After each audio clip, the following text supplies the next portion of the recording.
Three, two, one. Welcome back to all my viewers and listeners. This is 93.7 The Ticket here on the Niko at Night special podcast. And to my left and to my right, I have two amazing women. First girl on my right, I have ARIANA. ARIANA is an Illinois native just like myself, so this podcast is very special to me. And also to my left, another Illinois native, I have ABRIELLE. I got her name right. I was stressing so hard about this before the podcast. I probably still messed it up, but who cares, baby? We're going to go straight into it, and you're going to get the chance to get to know these two lovely ladies on a much deeper level than just the track. So, starting with my right, ARIANA. Question I love to ask all my contestants on this show. Why the University of Nebraska? Take it away. So the reason why I chose UNL is because of Coach E, of course. My high school coach, I actually had a really close connection to him. So he kind of helped me, like, once I got in the transfer portal. And then also, like, Coach E has always been, like, a mentor for me since my freshman year. So he would help me, like, when I was running and stuff. So I just trusted him a lot. And then when I came here, the campus had a lot to offer. So I'm like, can't pass that one up because, I was at a little D1 JUCO. But nah, like, for real, that's why I really came here. And then I love the environment and how cool everybody was. So, yeah. And now she's here. Let's hear you. All right. So the reason why I came to UNL is because of, one, my mom. She went to UNL. She's a 4x4 national champion, Tranquil Wilson. Keep that in your mind. That's my number one reason. I just feel like if she was like a beast there, I could be a beast here, you know what I mean? But then I also met Coach E, and he was just very cool. I clicked with him instantly, especially with Coach Johnson. Them two together, they're a nut job. I was like, okay, I really like this environment. I met some of the team members. I'm like, yeah, I could rock with this. So, yeah, the resources are also very nice, as Ari said. So, yeah, I just love it here. Awesome. Super glad to have met these young lovely ladies here. And the funny thing is, I actually just met the two of them within this last 24 hours. That's the best part about it. We're on the same track team. We just started off all training out. So I'm like, man, who are these two people? They're so fun. And I told them, like, hey, man, come on to the podcast. So while you guys are riding high off of Nebraska, I would love to get your guys' perspective on what you guys thought of just the state and the University of Nebraska before you got here versus coming out and showing up. They've already had their first home official football game, so they got to experience that. The volleyball game, you got to experience that. So there's just been so much history and amazing things been happening. So go ahead and tell the people what you thought of Nebraska prior versus what you think of it now. I'm not going to lie to y'all. I did not know nothing about Nebraska at all. I didn't even know anything about UNL. But when I got in the transfer portal, that's when Coach E was, like, telling me more about the program and what it had to offer or whatever. And I'm very happy with my choice, though, because, like, when I went to the football game, it was, like, a whole different atmosphere. Like, again, I come from a D1 JUCO. So the football games were never this, like, high intensity. Like, it was always, like, we would just go, but it just wasn't as fun. But here, like, they take sports really serious. So it's definitely been, like, fun because it's, like, just seeing other people, like, really passionate about, like, what we do is so inspiring. And seeing how we inspire so many people is so good. Yeah. Go Big Red. And you? I also felt like very, like, a positive vibe coming here. But prior to coming to UNL, I had no idea, like, what the state was about. They were talking about cornhuskers. I'm like, we gonna be out in the cornfields, like, husking corn? Like, what you mean? But no, when I told people that I was coming here, they were very judgmental. They're like, Nebraska? And I'm like, yeah, Nebraska. So it had me like, second thoughts and everything. But when I came here, like, the support for the athletes went crazy. And I'm just like, I love it here. Like, that's nothing I experienced before. Because, track, we don't really get the spotlight like that. But, hey, they take care of their athletes here. They make sure everybody's, like, in a positive environment and community. So I just love that. I agree. Just like you two, I was getting judged a lot for making this decision. I had decisions to go to Penn State, Illinois, and I believe 2 other Big Ten schools. And everyone was like, why'd you choose Nebraska, man? And I knew Coach E was here. I had a super good connection with him ever since my junior year of high school. And, yeah, like you just mentioned before, too, that track and field were not recognized as much as, football, basketball, volleyball in this instance. And so this is why we actually started this channel, to give, people like us a platform, people like us a voice to be heard, so that one day I get you guys in the show and you guys get the recognition that you need, get sponsorships, get NIL deals, and that's why we're over here. So, ladies, go ahead. While we're riding off of this high, go ahead and tell me, what does the day-to-day life look for you as a D1 collegiate athlete? You mentioned that you did come from a small D1 JUCO. What characteristics, what traits have you brought over to the D1 to these universities? So go ahead and tell us day in the life of ARIANA. Hey man, I don't do nothing. I'm playing. No, I actually go to class because I am a pre-med major, so I have to go to my classes. So I get up at I set my alarm for 7. I ain't gonna lie to you.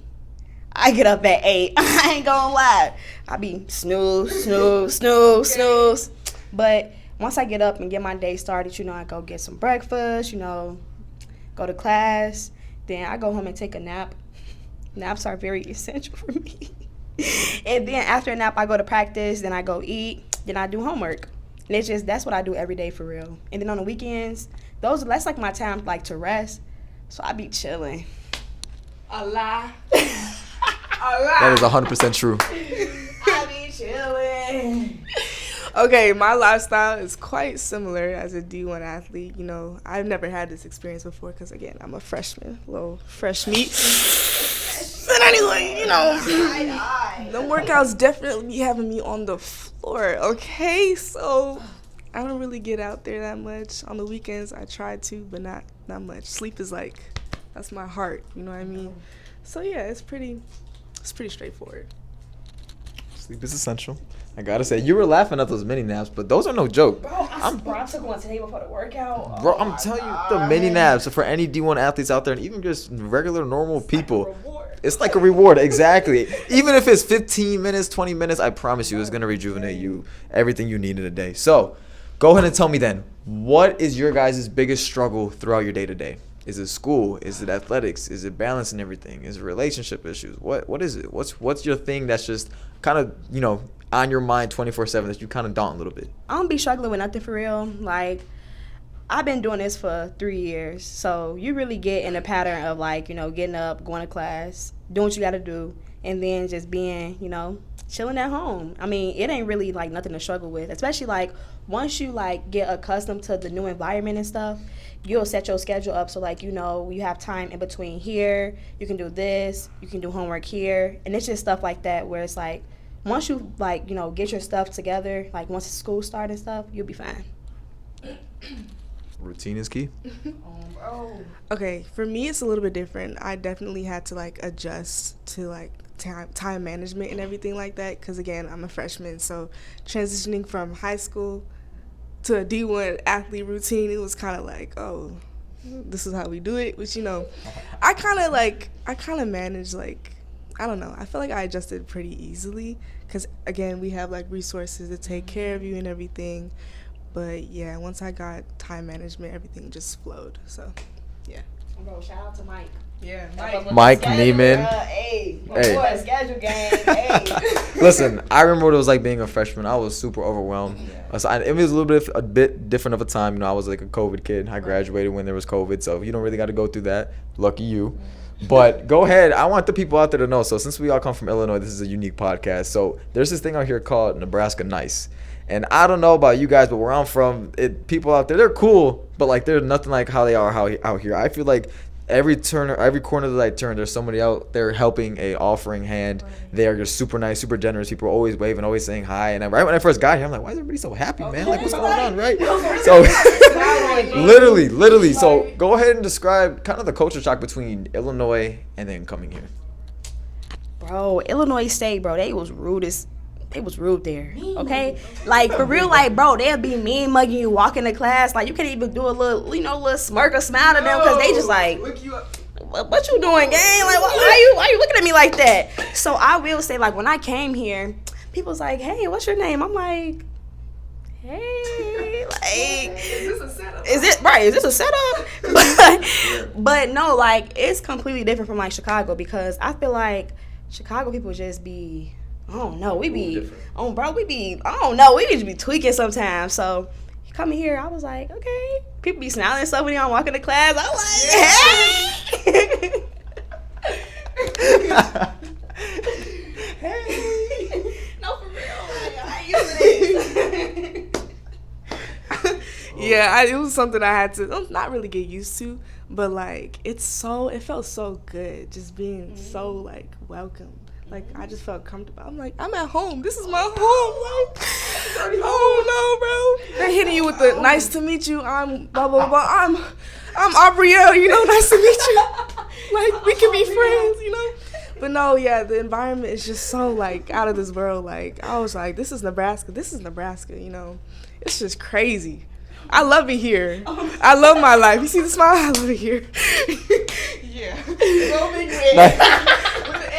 There you go. Wait, hit it with the Go Big Red, GBR. Okay. Go Big Red.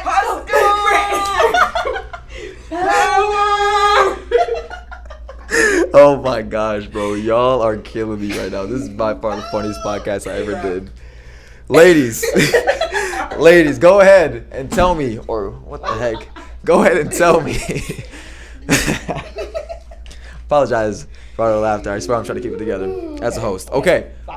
So, I asked you guys why Nebraska. Locked in. Locked in. Yeah, locked in. Ladies, I asked you why Nebraska, but now I'm going to ask you your event, your specific event. Why are you here? So you were here obviously because of Coach E, obviously because it was a great university. Right. But go ahead and tell the people your accomplishments, the accolades, what event you do, you know, how you stood out in high school. So go ahead. If anybody out there is pursuing to be a female Division I athlete in your guys' respective events, go ahead and tell them how you did that, what they should be doing to get in your exact position you are in today. Okay, let me spill. Let me get out a real spill. So in high school, I was kind of mid. I'm not gonna lie to you. Like, coming out of high school, I ran a 24.9, and I was constantly at a 12.2. Like, I never broke 12. But when I got to ISU, I ran my freshman year. Listen, my freshman year, I went crazy. Oh, also, my junior year of high school, I ran a 7.77 in flats. So that's really what got me recruited, because it was like, dang, like that's fast for a little. Those spikes? Or a junior, that was fast. So I committed in November, and that was around COVID, so I didn't get any, like, official visits or anything. So I kind of did rush my recruiting process, and I do regret that, but I feel like everything does happen for a reason, and what happened, you know, helped me get here. You feel me? But going to college, my freshman year, in the 200, I ran a 23.9 indoor. Outdoor, I ran a 23.9 again, and I ran a 23.7 wind aided. In the 100, I ran a 11.6 consistently, and then in the 60, I ran a 7.5, and then my sophomore year, I only PR'd in one event, but I ran a 7.4 in the 60. But our 4x1 went to regionals, and we placed high. I always made it to natties. Hey. And that's what really got me here, you feel me? You know, Coach Esau put in that hard work, you feel me? And we really, like, it don't matter what school you go to. Like, if you can go to a bad school, good school. If you put in the work and you actually, like, try, you going to run fast regardless, you feel me? Because you got this far, so you got a potential.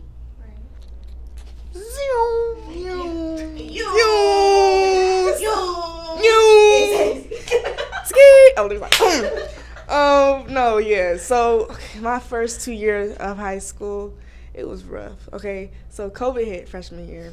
Didn't have a season. Huh? Yeah. Sophomore year, I got injured. Junior year, that was my peak. So let me tell you something. So I did hurdles. I did the 100s and the 300 hurdles, and then I did the 4x4. 100 hurdles, not my dominance. You know, I'm not really not really up there. You know what I mean? But no, yeah, the 300 was where I was at. So I got second at state in the 300 hurdles, and I fell at sectionals in the 100. So that's why we don't talk about that. But anyway, we was state champs in the 4x4. Shout out to Ricky Gray, you know, Jackie O'Carrick. You know, let me stop. Anyway. But no, yeah, I split like a 55 on the 4x4 my junior year. And keep in mind, I didn't run freshman year or sophomore year, so that was technically my first year running.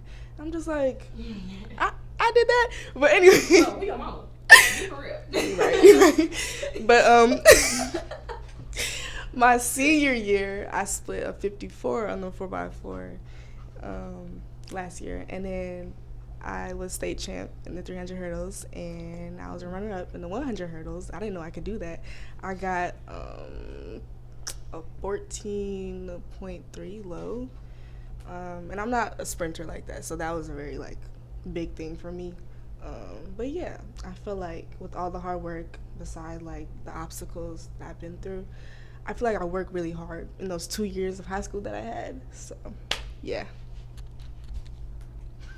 So from listening to these two amazing athletes right here, you can tell that the standard here is very high. She obviously was going crazy at state. She obviously took a different route, but she still ended up in the exact same place in the Big Ten Conference, which is now becoming a little bit of a super conference with Oregon and all these amazing schools joining. So the bar and the standards to get here is only being raised higher and higher and higher. And so for anybody out there watching who wants to be in the same position, I think both of these ladies would agree that all it's really going to take is just hard work and just a belief within yourself. And no matter how that looks in your eyes, whatever you tell yourself is self-hypnosis.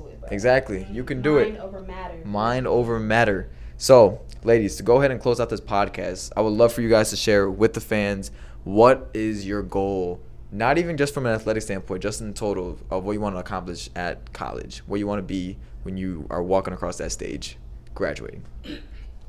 I want to meet Sexy Red. Ski. Anyways, I was like, Get the mic, get the mic, get the mic.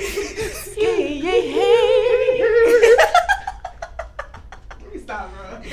No, but for real, when I leave, you know, college and stuff, I've been through a lot in my little 3 years of running. Like, last year, I lost all faith in my running abilities. Like, I was low-key depressed. Like, I did not want to, like, run anymore. Like, I was really, like, debating, like, quitting. Like, that was literally what I was telling my mom every single time, like, I want to quit.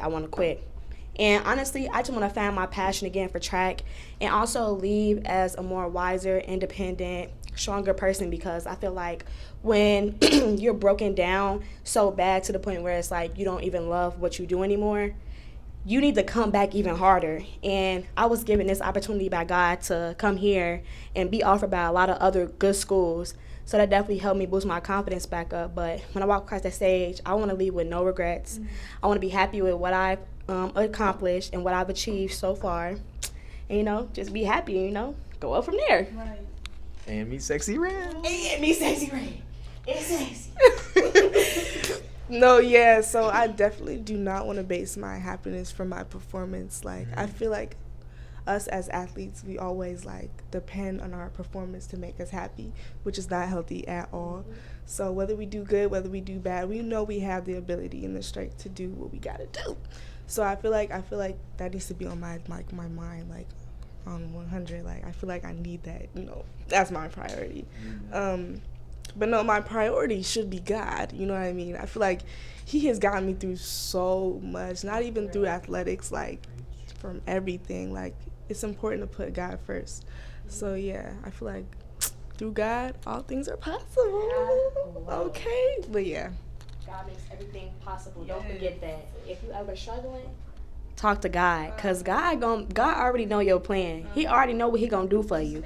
You just got to trust him and trust what he got for you and go from there, because he never going to see you the wrong way. Whatever choice you make, it was made for a reason. And God wanted that to happen to you so he can show you stuff that you probably wouldn't see if you went the other way. Let him cook. Let him cook. Listen, something both you guys had just mentioned right now was just about, you know, mental health, struggling within your sport, thinking about quitting. But then you mentioned again, through that struggle and through everything, you still had faith, you believed in yourself, you came back even harder, and then now you're here. And then you mentioned about not basing your happiness and your health based upon your performance, because you know you have it within you. You have faith in yourself. You have faith in the man above. And that's powerful. That's something I haven't even realized until recently, bro. Like, I was in the same exact predicament you were last year. Like, I was running my sport. I felt as if I didn't want to be there. I felt like I thought of myself down here, when in reality I should have just been staying level the entire time. You can't get too high. You can't get too low. You just got to keep on pushing. And that's what D1 sports is about. It's about doing this at the highest level, the highest pressure, but then also at the same time, the highest rewards. So yes, preach. Sir. Yes. And go ahead. I'm going to go ahead and let these two lovely ladies here close out this podcast. So starting with my right, how would you like to send us away? Send us home. If you see me and you trying to see what's up, I'm playing, but I want everybody to have a blessed night. Whenever you watching this, just have a blessed day. And always remember, you are your biggest enemy. Only you. She's inspiring over here. Oh, bro, I'm really inspiring. Hey, bro, listen. She just went overly deep. Like, I don't know what she was gonna say. But not for real, though. Hope y'all have a good day. GBR. Go Big Red. Husker power. I ain't got much to say. Oh, I thought she had a speech ready. Bro, I'm real motivational. You But me too. God bless. Keep Jesus first. He's always by your side. And be blessed. Stay blessed. Live it up. Niko at night. Out of here.